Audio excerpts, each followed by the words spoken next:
looks like I'm about to take a call, but my notes are actually...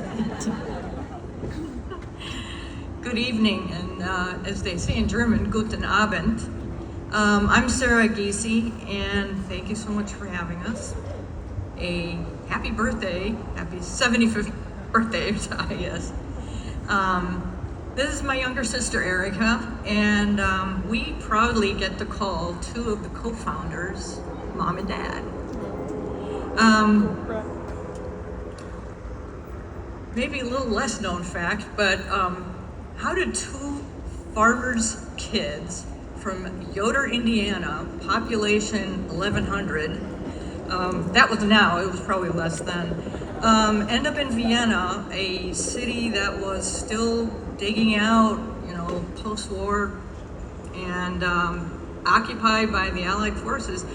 How did they end up there? Well, they had moved to Chicago, and that's where they met Paul Kootenai. So I won't talk about that because I think that's been covered. But it was really a conversation. It was a thought. It was an idea, and a challenge from Paul, saying, "Come to Vienna," and so they did. By bus, by plane, by boat. They went over. But when they came back, it was really a volunteer endeavor. They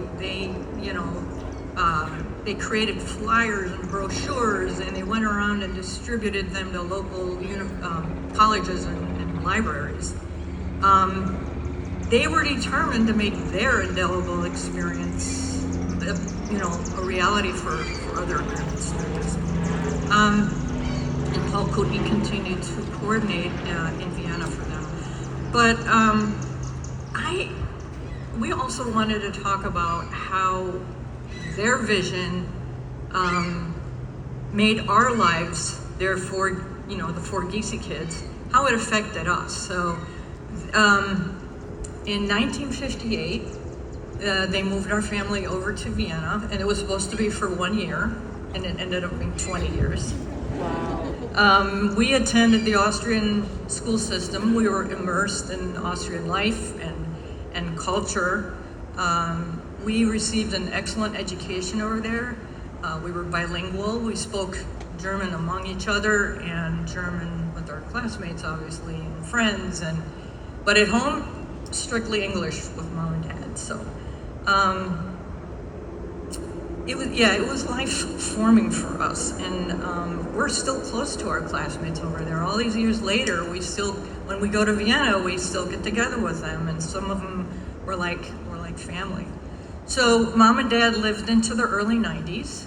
Their minds were still really sharp. Dad was, still painting. I have his very last painting, The Lost Children, it's called, actually. It was about the border at the time. But anyway, we did lose our older two siblings 2 years ago. They were, it was only 3 days apart that they passed away. So that was pretty tough. But Mom and Dad wanted American students to just have that same experience, to get away, to get out of the U.S., to, become they're, culturally broadened, I guess you would say. A month ago, Eric and I attended the 50th reunion of the class of 74, 75 in Napa Valley. And it was so much fun reconnecting and reminiscing. And their memories of our parents were just so touching and sweet and funny. And it was great. And one of the he's called students, but one of the alumni said, "I don't attend my high school reunions, I don't attend my college reunions, I only attend my IES reunions." Woo! I thought that was great. So we're so proud to be here to not just celebrate our parents, but the amazing success of IES Abroad.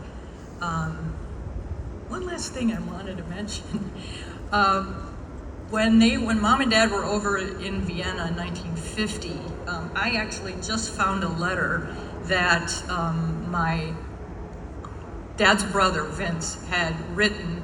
He was in Chicago at the time, to the family back in Yoder. And he expressed great concern that they were over there, and he was almost like he sounded like he wanted to create a cohort to extract them out of Vienna, because he said that we all know that Clarence's interest in politics is zero,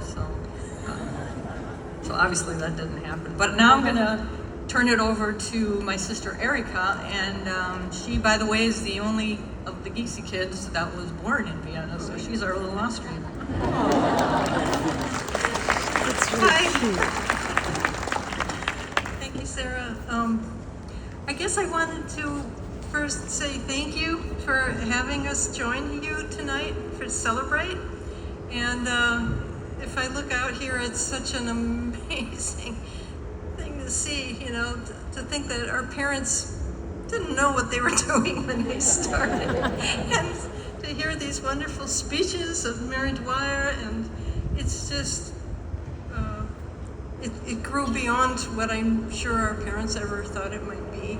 And it was due to the students who went to Vienna, and to then all the other programs as well. Growing up, Mom and Dad moved back to the States when I was 17, so I was still in Vienna. But until I was 17, IES was like a part of our life. It was everything. When fall came around, when the end of summer came around, and all the kids we knew in school were unhappy that they were going, we all had to go back to class again. Sarah and I and our sister and brother, we all got ramped up and happy because there was a new bunch of IESers coming. And it meant a lot of fun and new people to get to know. And on the contrary, then in the spring, when everyone was looking forward to summer vacation, our spirits sunk because we had to say goodbye to people we really, really had grown to love. Through our parents, we learned compassion. I remember having students stay at our house after surgeries, taking care of them, bringing them back to health. I remember our dad having to get kids out of jail.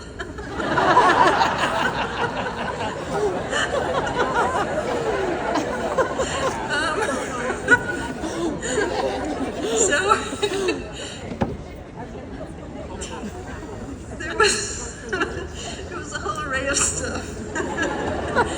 I remember 2 times a year Dad would leave and go to London, where at the time, we're talking 70s, the students would arrive in London, and that's where a crew from Vienna went to pick them up.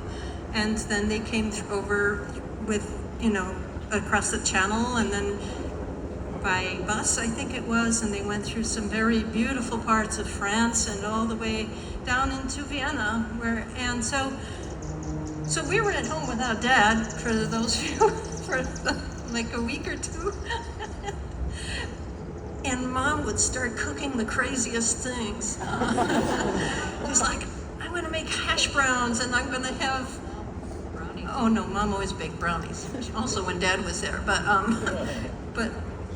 pancakes she would make, and scrambled eggs, and we're like, Mom, why do you only do this when Dad's gone? Well, he was in the Navy, and he can't stand those things, but I really miss him, so I only make him when he's gone. But anyway, this IES was our life, and we didn't know something like Thanksgiving, because in Vienna nobody, you don't have a Thanksgiving feast. It was such an American thing, and so when it would come around to Thanksgiving, it was always a huge feast with like 200, 300 students, and that was our Thanksgiving with I don't know how many turkeys, and it was always a big celebration. The IES students were our window into America, and we through you we had learned of music that was going on in the States, of folk music, of Peter, Paul, and Mary, and and then on it goes, right? I'm talking too long, I'm sorry. But you guys were our window, as also with literature, James Baldwin and J.D. Salinger and Kurt Vonnegut, and the stuff, Mary Renault. These were books that we got turned on to through you all, and it was really great, and we had a very rich childhood, and thank you so much. And